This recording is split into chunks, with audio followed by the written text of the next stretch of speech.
Can you hear us? Yes, now you can hear us. I hope. Let's just do a small spot check here and the camera down here. Traveling now, so mobile setup today. Hi everyone, Donny here. Just checking the sound. Just give me a second. It's gonna be a bit of a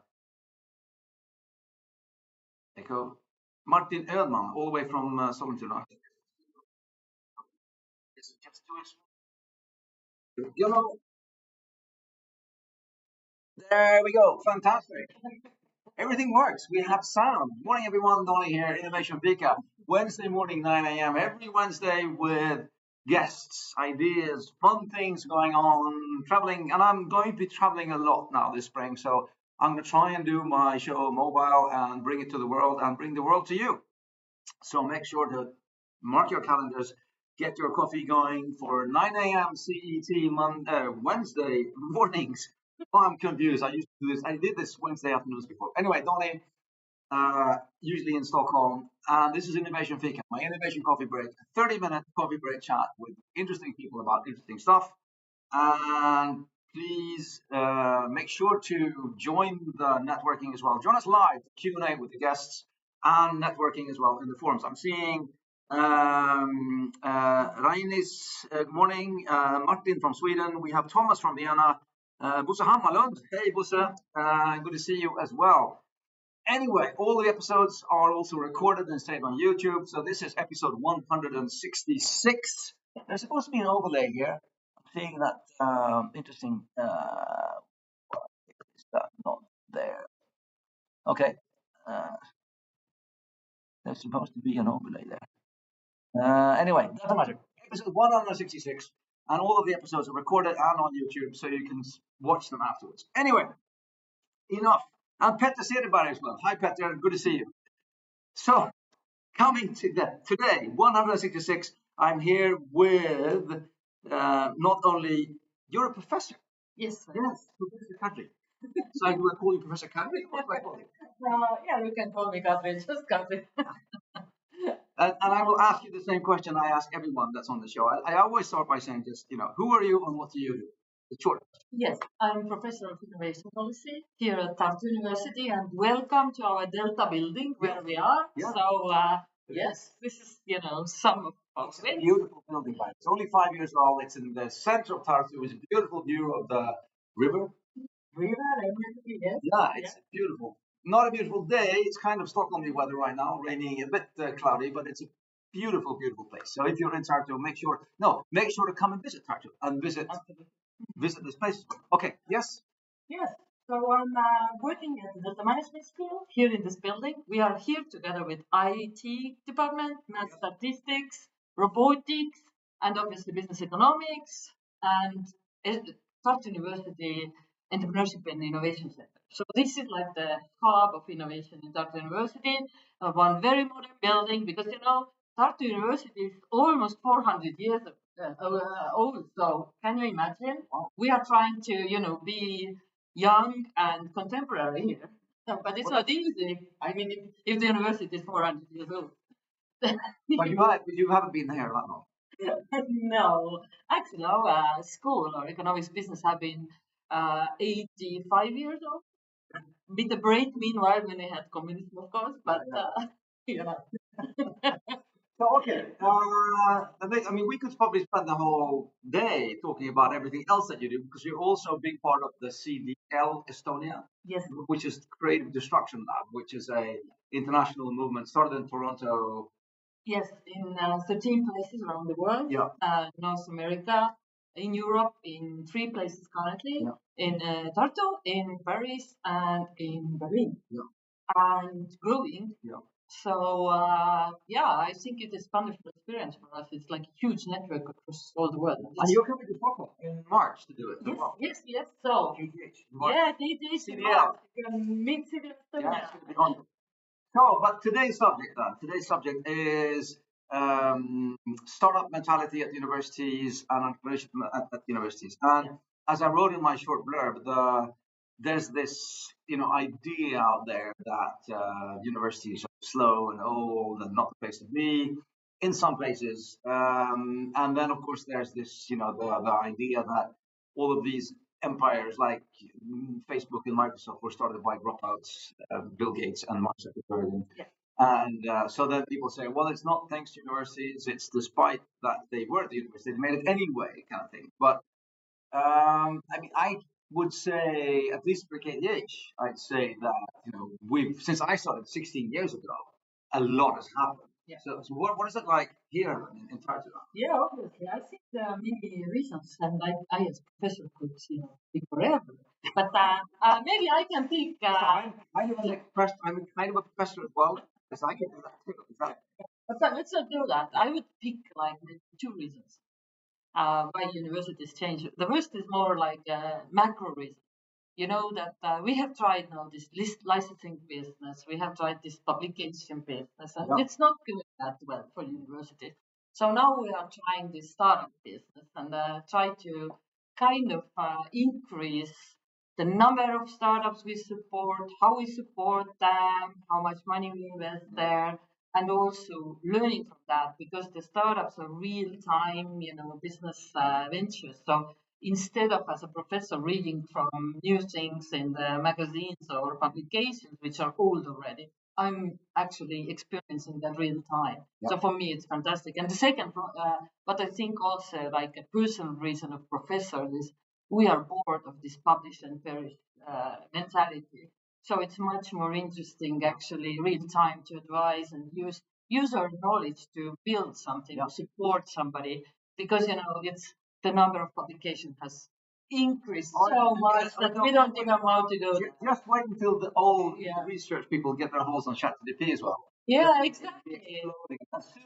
Soon the AI agents, 2025 is of course the year of the AI agents.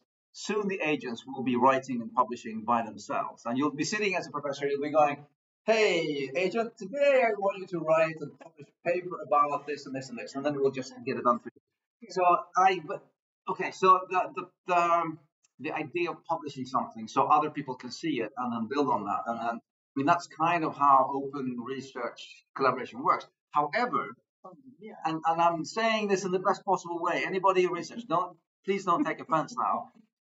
Publishing a PDF has never changed the world or saved the world. So actually doing stuff with it. So the whole shift into actually, getting things done and starting things and moving things into the world Exactly. is a big shift. Yes, and I think also like for us in Estonia, the human capital becomes more important in that sense that you can read a lot of papers, but there is so many of them you can never read them all. So you can use AI to scroll the knowledge, but what you really need is like develop local ecosystem, develop young people Yeah. who do that. So I think this teaching moment for me as a professor is also extremely relevant. And also, it pays you off very well later on. You get more contacts, you get more popular. If you teach hundreds of people a year, especially international students, you will, and who are very good students, they come back to you even if they are dropouts. So it doesn't matter anymore because I think tomorrow's students are not worried so much about this title or the certificate, No. but about the knowledge. Yeah. And this is, if you learn quicker, like I see with CDL, you can provide them with temporary, like business knowledge. Yeah. And it's not something that is even in the textbook yet.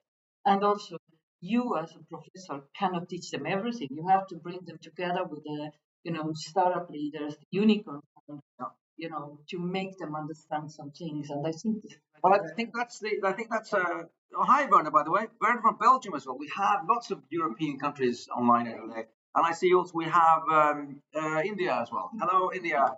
Now I was going to say that in that sense, universities are actually a magical place when it comes to bringing people together, as compared to other places. Because there's lots of places where you can bring people together.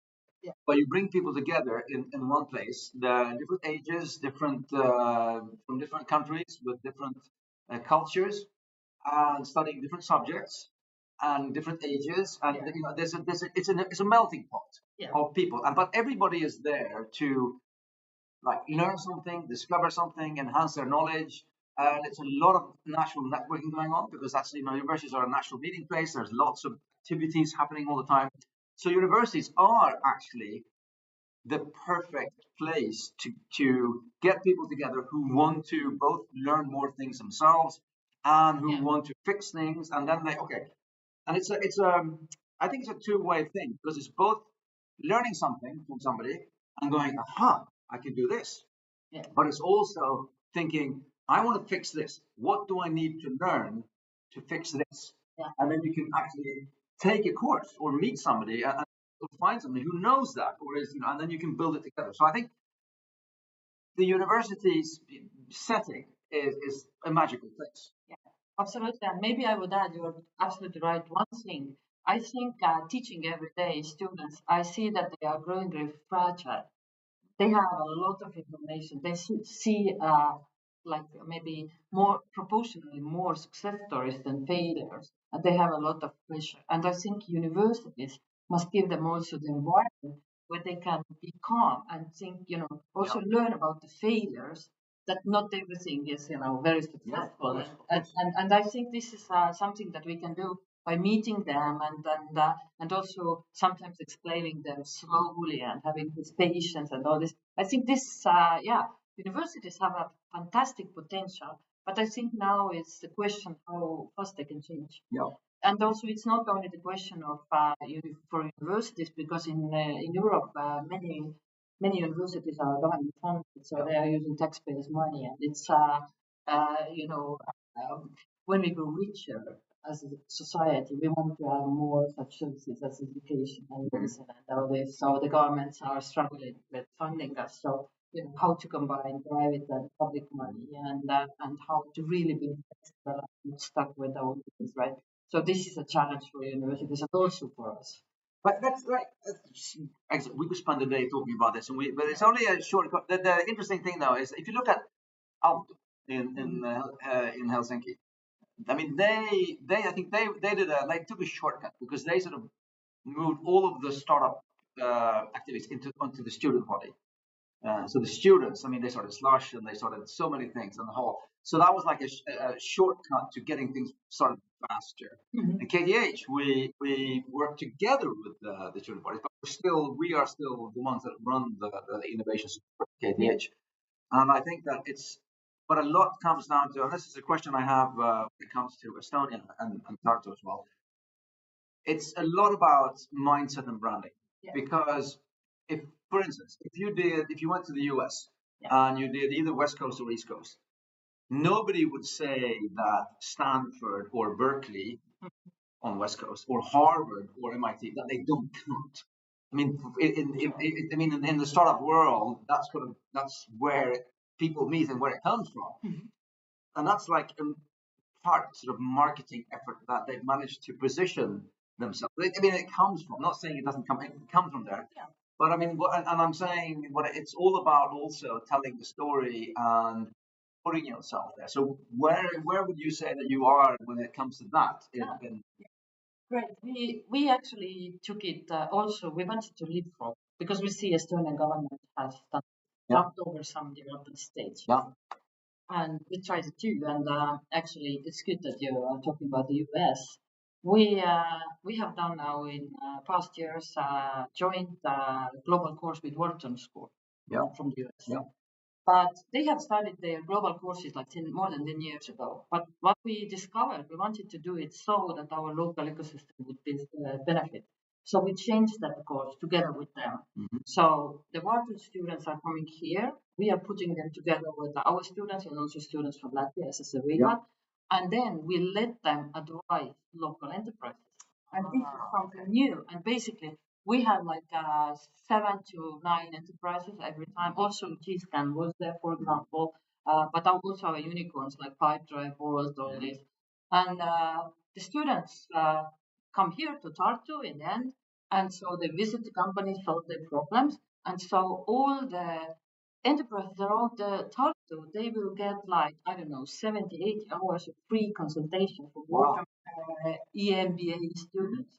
Yeah. So this is like huge benefit to local system as well, and also like to Wharton because we force them to learn something and to do something, and not only listen and So maybe this is one example that we have to do such projects that also obviously we get water marketing as well. I mean that's not but that's not the main thing. I mean main thing is that create this network for students because later on they're communicating with Wharton students who are from the world, and also that they are doing something for the companies, and the companies actually who are smart are using it very well. For example,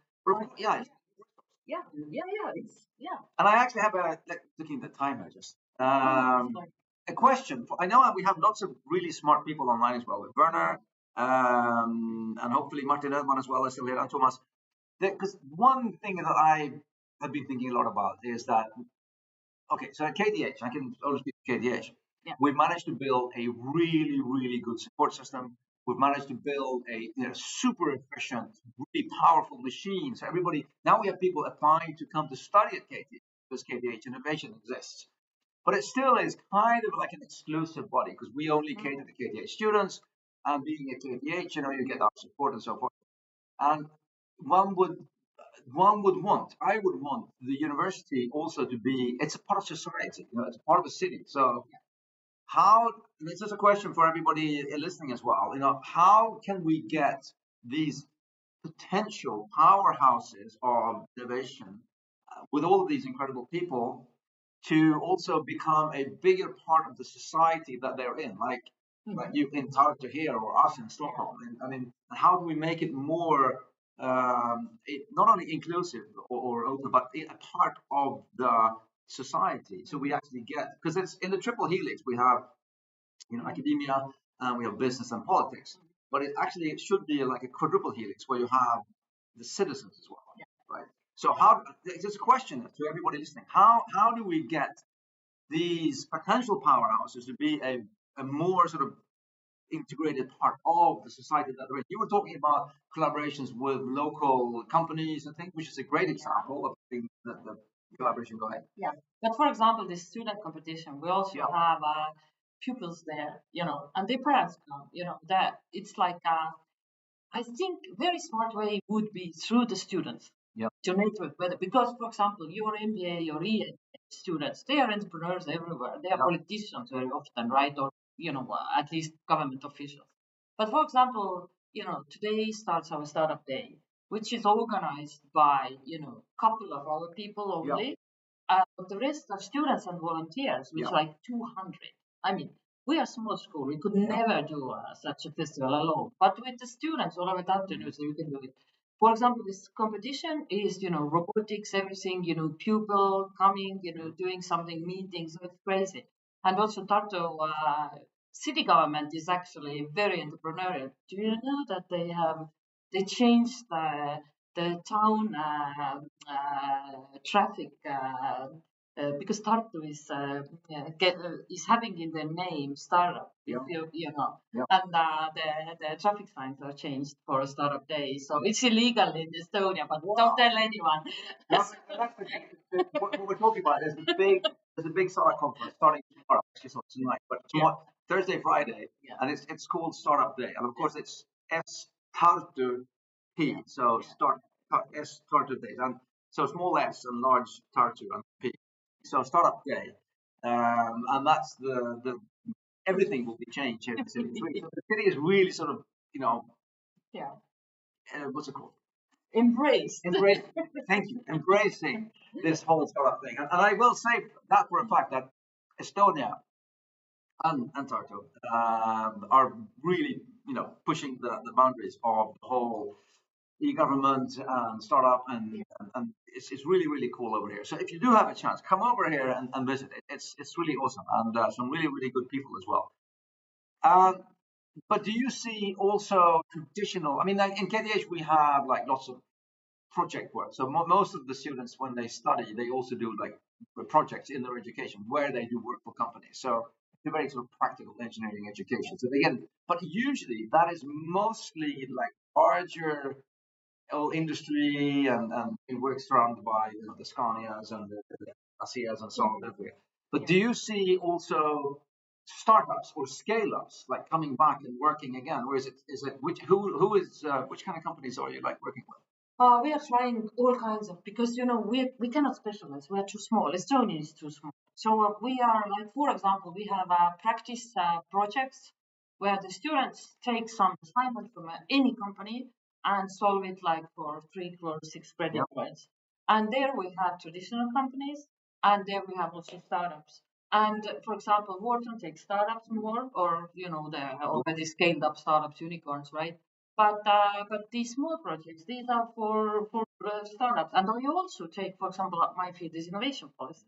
I take also like big different agencies, ministries, so we solve their problems. We do like, you have to, and also if your graduates are everywhere in Estonia, you automatically involve. Of course. Because you cannot forget them if they graduate. The alumni body is an incredible resource. Yeah. Look, Thomas Valabert here from Vienna, ecosystem leader at Deep Ecosystems. The Vienna Up Startup event is a good example. It's a community-driven, small to medium event all over the city in May. You can't afford it.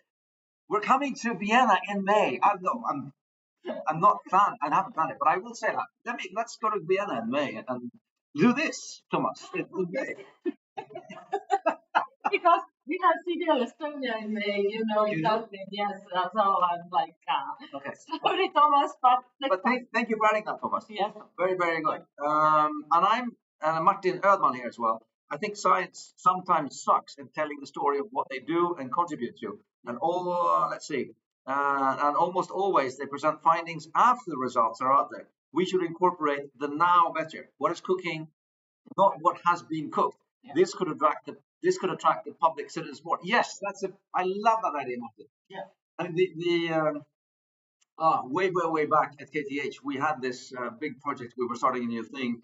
It became something called Open Lab, which is run by the city of Stockholm. And then we have all of these ideas because at the entrance of KTH is this huge metro and railway station, right? So like 100,000 people pass there every day, but they don't know that 2 kilometers from the station and upwards, it's KTH. So they know it's something there, but they don't really reflect. So we were thinking of having like huge signs for all the commuters, just saying that now we're trying to fix this problem. We're just trying to communicate what's going on. I love that idea, Martin.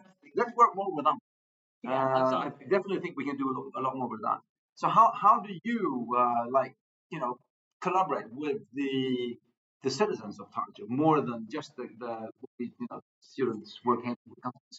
We just had this Tartu cultural capital last year. I saw the sign. Yes. Yeah. So we had a lot of events that we helped organize and visited also, and I think it is, Estonia is so small, everybody knows everybody. It's very difficult to, answer the question, why do you work with somebody because I know, many people locally. But maybe one thing we try to do is Estonia is very small, and we try to bring here more international guests to make us more international. It's you would wonder, like we are kind of very well networked, but it's not enough, I think. So what we can do as universities, bring these fantastic international people here and force them together with our people in very different environments so that they cannot escape and in comfort zone. And for example, tomorrow we will have in data basement the startup party.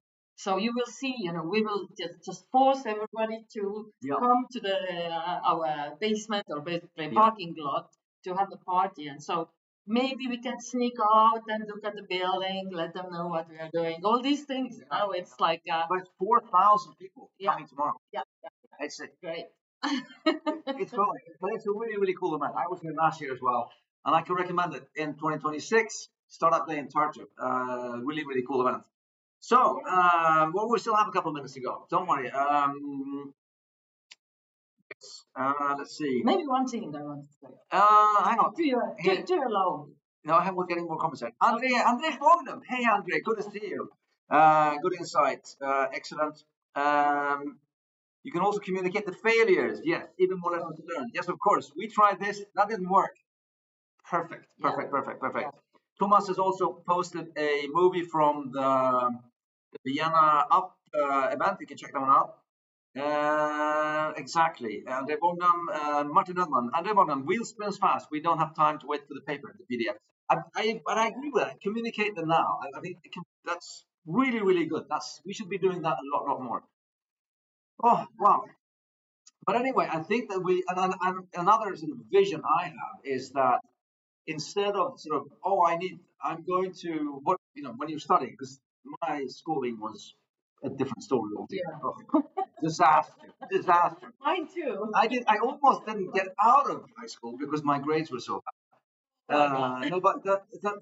But when you're like 15, 16, then you're asked, okay, so what do you want to study? Or what do you want to do? No, but it's very unfair to ask a 16-year-old what they're going to do the rest of their life. But when they're going to apply for university, then it's like, okay, what you want to become? I mean, as a the title you talk about an engineer or a doctor or a lawyer. Not what you want to do, but what you want to become. It's very very title driven, and it's a very sort of education leads to this diploma kind of thing. And I've had this idea that universities could also be a place where you actually go and say, hey, I want to fix this problem. Yeah. What do I need to learn? Yeah. Who do I need to meet? Yeah. Where are they? Let's get going. Yeah. And you attract people that maybe not just want, I want to become an engineer, but more also as I want to fix this thing. So I'll go somewhere to understand what I need to learn and who I need to meet. And then we can get everybody networking. And that can also be a way of sort of bringing people into the mix. So, and that's kind of what we're seeing at KDH Innovation, because we attract lots of entrepreneurs who come in that we recruit to our science and tech-driven companies. Yeah. But I want to see even more of that. And I encourage students that come to us with an idea, hey, I want to fix this problem, is come to us, start the idea, and then you can go out on campus and find a professor who is doing, or a lab that is doing that kind of research, and then pull them into your startup as the tech part. So there's a lot to be said about that as well. The two-way idea of working with. Absolutely. Yes, and I think, but there's something next to that from my own experience. Because I graduated high school exactly on the day when we had the Estonian crown. So basically, the whole of my high school was in Saveta. Yeah. And I came to study economics here in Tartu. And obviously, I didn't know anything about economics. But I made a personal and my capability test in the high school. And then the psychologist said that, look, you have this math and languages and everything is equal. So what you like, here are some fields that you could study. I didn't know what I wanted. And then I came to economics and I stayed. So it was perfect. So also, if you don't know what you like to do, look at what you're capable of, what is what you like, what is good for you. And then, start from there. And I think even you don't know, then it's pretty much that it can go. Okay. I think there's I think we need to actively work a lot with education and the places of education. If nothing else, considering what's happening in tech with all the AI tools we're getting, I think the way we learn and what we learn, how we interact, needs to sort of not yeah, it needs to change, and it needs to be more about the human interaction, meeting people, collaborate, trying to fix things together.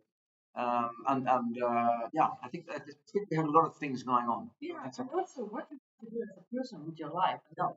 So if proportionally, perhaps I would like to sit less behind the computer alone, fixing some kind of publication, proportionally less than communicate with interesting people from whom I'm learning a lot. Yeah. You know, proportions are also important. Yeah, That you have to do both, but proportionally, maybe we have to shift back towards human capital, interaction, all these things. Yeah. Well, 30-minute coffee break. Innovation Fika every Wednesday morning, 9 a.m. 30 minutes of coffee with interesting people. And boy, did we have an interesting person today. Thanks for inviting me, Donnie. We actually had that opening dinner here when I came on Monday evening, and we happened to get on the same table, and people were going, "Shh, be quiet over there! Stop it! Stop it! Stop it!" So don't put them on the same table again. So thank you so much for joining me for my innovation camp, and thank you so much for the incredible hospitality of Tartu. Come visit Tartu, everyone. Yeah. It's an awesome place. And with that, everyone, I will say thank you very much. Have a great day. I'll see you next week, and goodbye. There we go. Okay. That's a wrap. I didn't spoil anything. Very good. And lots of really good here, Ryan Spencer as well. I know you. You know, I don't trying to scroll, that didn't work. Super innovation must see transform into from trademark business model to network business model. Also, what kind of network and to where they're from. From my true fascination and to Singapore, I see about it. Okay, cool. Very good.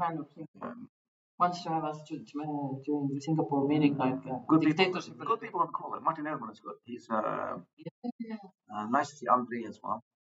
Cool. Martin the most. I know it's Martin. I am Martin. Belgium, Sweden. Cool. Yeah. And let's see, just checking what we had. Do we have a statistics? Yeah, we had some guy from India as well. Cool. Yeah, very good. Great. Thank you. Let's move to downstairs and catch up all these nice people who are waiting for us.